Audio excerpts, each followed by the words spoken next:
ቆንጆ ነገር ነው። ለዛ ነው አድራሻውን ፈልግልኝ ያልከኝ። ምን እየተፈጠረ ነው? በቃ እንዳገኛ ሰውኝ።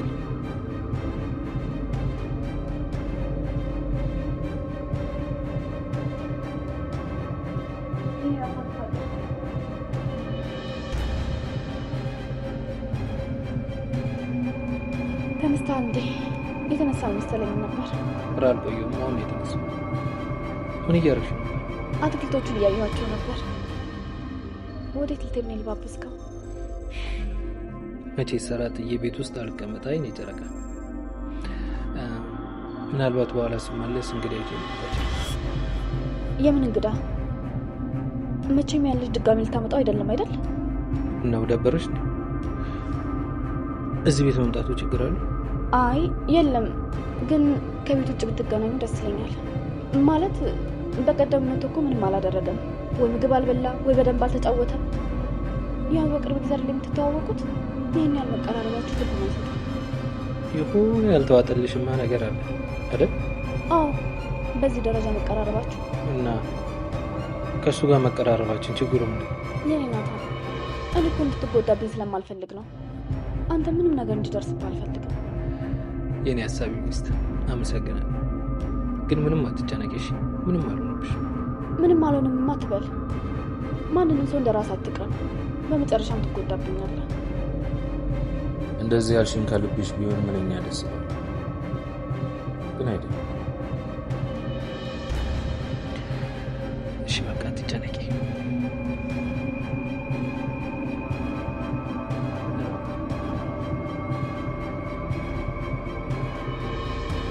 ምን ማለት አለው? ቀጥታ ጥያቄ ነው የጠየኩሽ። ብር ወስደሻል ወይ? ቤት ውስጥ ብር ማስቀምጥበት ቦታ ከፍተ። የኔ ናታን፣ ምን ሊያደርግልኝ ወስዳለሁ ብለህ ነው? በዛ ላይ ከወሰድኩም አንተን ሳልጠይቅ አልወስድም። እኔ ያለ ምክንያት ተወስጃለሽ ብዬ ሳይሆን ምናልባት አስፈልጎሽ ከወሰድሽ ብዬ ነው የጠየኩሽ። አይ እኔ አልወሰድኩም። እና የት ሄደ? እዚህ ቤት ውስጥ የመጣ ሰው አለ? ማንም አልመጣም። እርግጠኛ ነሽ? ማንም አልመጣም? ማንም ሰው? ዳጊ ወንድሜ መጥቶ ነበር፣ ግን ብሩን ሊወስድ የሚችል ሰው አልመጣም። መቼም ዳጊ ነው የወሰደው ብለህ እየጠረጠርከው አይደለም አይደል? መጠርጠር አይደለም፣ ሲጀመር ራሱ ነው ወሰደው። አሁንስ አበዛኸው። እያወራን ያለነው እኮ ስለ ዳግም ነው። አዎ ገብቶ ከሱ ውጭ የመጣ ሰው ከሌለ ሌላ ማንም ሊወስድ ይችላል። አንቺም አንቺ ነሽ። ሌባ ደግሞ እንዲህ በቀላሉ ያስቀመጥኩበትን ሊያውቅ አይችልም። ይልቅ ሳያጠፋው ቶሎ እናስበት። ያፌት ጉድ ሆኗል። ኤፍራታ እንግዲህ እንደተፈራው ያው ቃል የሚባለው ሰውዬ አብሯት እንዳደረና ከዛ በፊት ግን ሁላችሁም እንደዛ እንዳታስቡ። በመጀመሪያ ደረጃ የተፈጠረው ነገር ቢኖር እሷን ያው ወይኑን ጠጭ እያለ በግድ ሲያጠጣት የነበረው ራሷን ስታ እንድትወድቅ ነበረ። ታዲያ ይህንን ነገር መጀመሪያውኑ ራሷን ስታ ከወደቀች በኋላ ወይ ምን አድርጓል ነው ነገርየው። ቃል ግን ከዛ በፊት ህሊናው የሚወቅሱት ብዙ ነገሮች አሉ። ቃል እስካሁን ድረስ እስከምናውቀው ድረስ ምንም አይነት ክፉ ነገር ሲሰራ አላየነውም። ልጇን እንደዛ በድብቅ ከማቆየቱ ውጪ ማለት ነው። እህቱ ምን ያህል እንደሚወዳት አስቡት። እህቱ ደግሞ ለኤፍራታ ምን ያህል እንደምትጨነቅም በዛው ልክ። ስለዚህ ይሄ ሰውዬ በፍቅር በቃ ተስፋ ስለቆረጠ ብቻ ኤፍራታን ጠርቶ ልጇን ስለምሰጣት የምትፈልገውን ነገር ህይወቷ ላይ ስለጨመርኩላት ከሷ አንድ ውለታ ፈልጋለሁ ብሎ ነበር ያሰበው። ውለታው ግን በግዴታ እንደማይሆን ያውቃል። ታዲያ ኤፍራታም በዚህ መልኩ ካንቺ ውለታ ፈልጋለሁ ብሎ ቤቱ ድረስ ከጠራት በኋላ ያንን ነገር በጭራሽ እንደማትፈልገው በደንብ አድርጎ ያውቃል። ኤፍራታም ቃል በቃል ስትነግረው እንደነበረው አንተ ህሊና ይወቅሳል፣ ዛሬ እኔ የማልፈልገውን ነገር ብታደርግኝ እኔን ከማቆሸሽ ውጪ አንተ የምትጠቀመው ነገር የለም ብላ ከዛ በፊት ብዙ ጊዜ ነግረዋለች። እንዳለችውም ግን ያ ወይን እንደጠጣችው ወዲያውኑ ራሷን ስታ ከወደቀች በኋላ ያው ቃል ግን ወደ ጉዳዩ አይገባም ነበረ። ወደ ጉዳዩ ሳይገባ በፊት ምን ሊያስብ እንደሚችል እናስብ። በመጀመሪያ ደረጃ እህቱ እንዴት እንደምትወቅሰውና ይህን ነገር ማድረጉን ወደፊት የሚታወቅበት ከሆነ እህቱ ምን ያህል እንደምታዝንበትም ጭምር ያውቃል። ከዛም በኋላ ግን የሚወዳትን ኤፍራታ የሚያፈቅራትን በዚህ ልክ አስከፍቷት እድሜ ልኳን እንደዛ የምትቀጥል አይነት ሴት አይደለችም። ያንን በማየት እሱ እየጠጣና መሬት ላይ በቁጭት ቁጭ ብሎ እስክትነቃ ድረስ ይጠብቃታል። ስለዚህ ምንም ያደረጉት ነገር የለም። ምናልባት ደግሞ ኤፍራታ ራሷን ስታ ስለነበረ ብቻ የሆነ ነገር አድርጎኛል ብላ እርግጠኛ ስለሆነች አሁን ደስ አለ ወይ ይሄን ይገባኛል ወይ ብላ በጣም እየተበሳጨች ከዛ ቤት ወጣለች።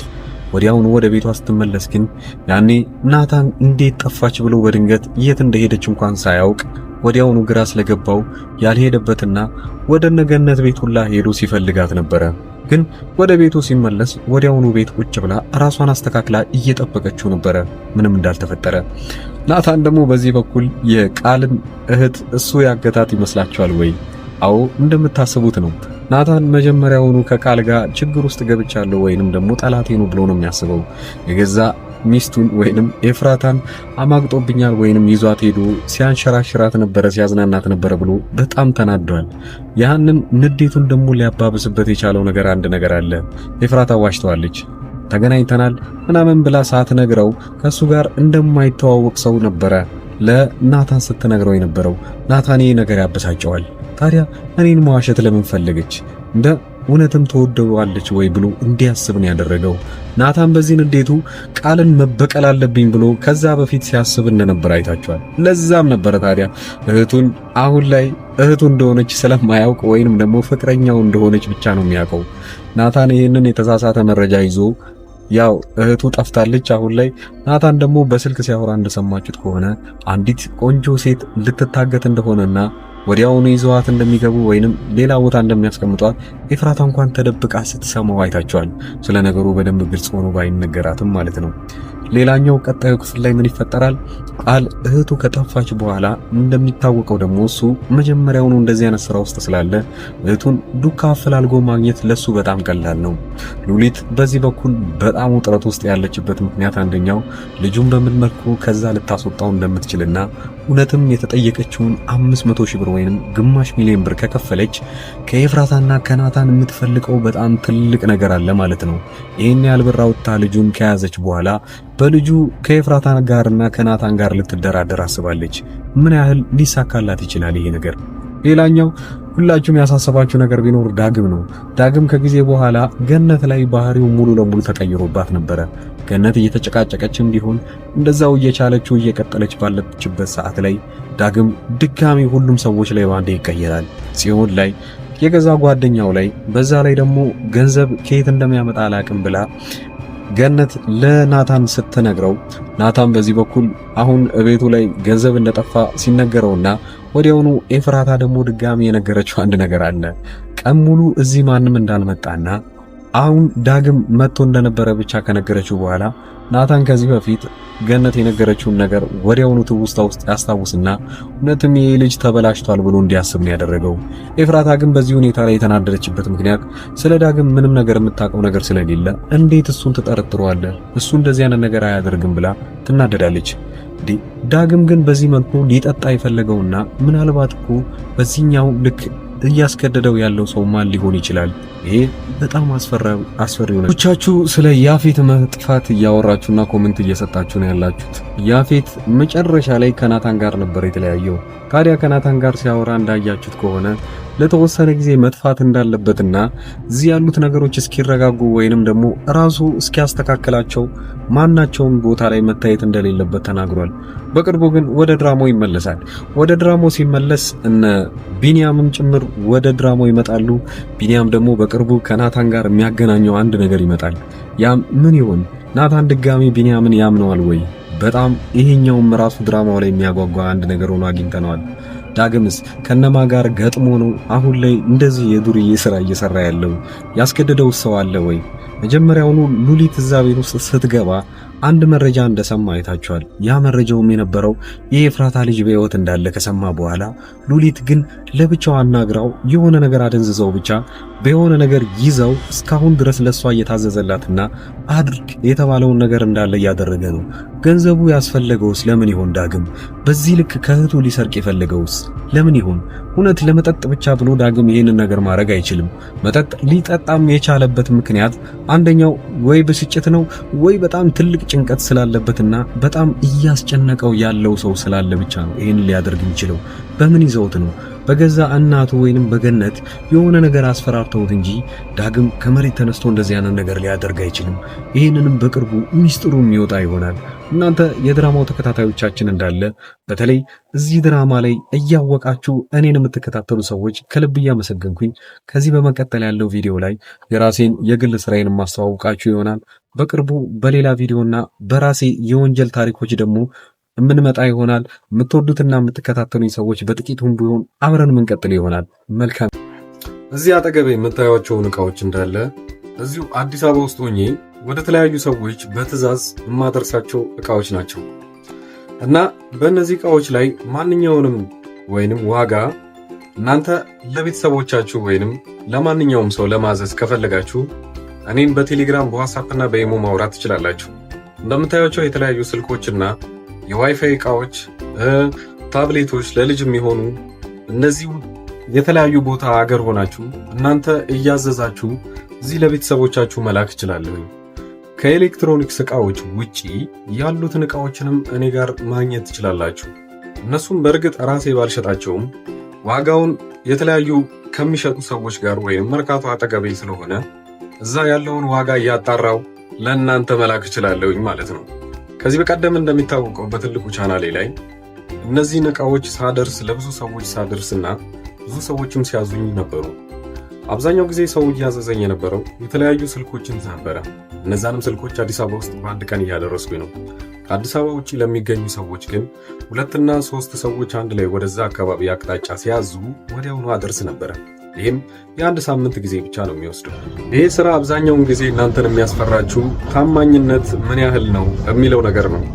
ያንን ደግሞ ማረጋገጥላችሁ ከዚህ ቀደም የላኩላቸው ሰዎች አብዛኛው በኢሞ እየመጡ የነበሩትን ልጆች ማንኛቸውንም እነሱን ማናገር ትችላላችሁ። እንደዛውም ደግሞ አንዳንዶቹ ለእምነት ብለው አንዴ ትንሽ ዕቃ ያዙና ያንን እንዳደረስኩላቸው ሲያውቁ በዚህ መልኩ ሌላዎችንም ዕቃዎች ማዘዝ ይችላሉ። የአበሻ ቀሚስ እና የተለያዩ ልብሶችም አሁን ትምህርት ሊጀምር አካባቢ የነበረ ጊዜ ደግሞ ቦርሳና ደብተሮች ብዙ ሰው አዘውኛል። ከልብ አመሰግናለሁ። ሌላው በዚሁ አጋጣሚ እናንተም የምትፈልጉት ዕቃ ካለና እንዳደርስላችሁ መልእክት ሊሆን ይችላል። ማንኛውንም ዕቃ የቤት ዕቃ ሊሆን ይችላል፣ ልብሶች እና የተለያዩ ፈርኒቸር ዕቃዎችም እንደዚሁ እያደረስኩ እገኛለሁ። ዋጋ ብቻ ማወቅም ከፈለጋችሁ እኔን ማናገር ትችላላችሁ። ለማንኛውም እስኪ ዋይፋዎቹን ላከልኝና ልባጣቸውን የምፈልገው ማለት ነው። ሰግናለሁ። በጣም አሪፍ ነው። እገዛለሁ፣ ግን አሁን ሳይሆን ወደፊት የልጄ ልደት እየደረሰ ስለሆነ እንደ ስጦታ ትልክ ታደርስልኛለህ። እዛው አዲስ አበባ ወደ ለገሃር አካባቢ ናቸው እና እዛ ታደርስልኛለህ። ደውዬ እነግርሃለሁ ሁሉን። አሁን ገባኝ። እና ዋይፋው ስንት ብር ነው? እና የዋይፋው ዋጋው ስንት ብር ነው? በገንዘብ ትችላለህ?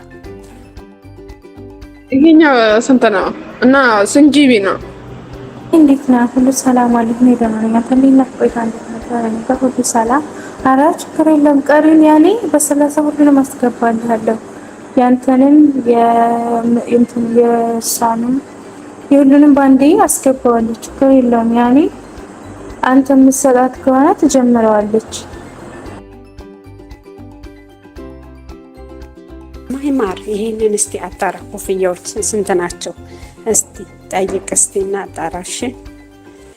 ብዙ አይነት ነው ያለው፣ ግን ይሄንን ነው ያደረኩልክ። እስቲ እንትን ያልኩት የላኩልክ እስቲ ቦሌ ያምጣውና ከዛ አንተ ጋር ከሻንጣው ማለት ነው። ከዛ በኋላ አንድ ላይ ነው የምትሰጣ ከሞባይሉ ጋር ማለት ነው። ከይቅርታ ጋር ግን ከልብ ላስቸግርክ ነው።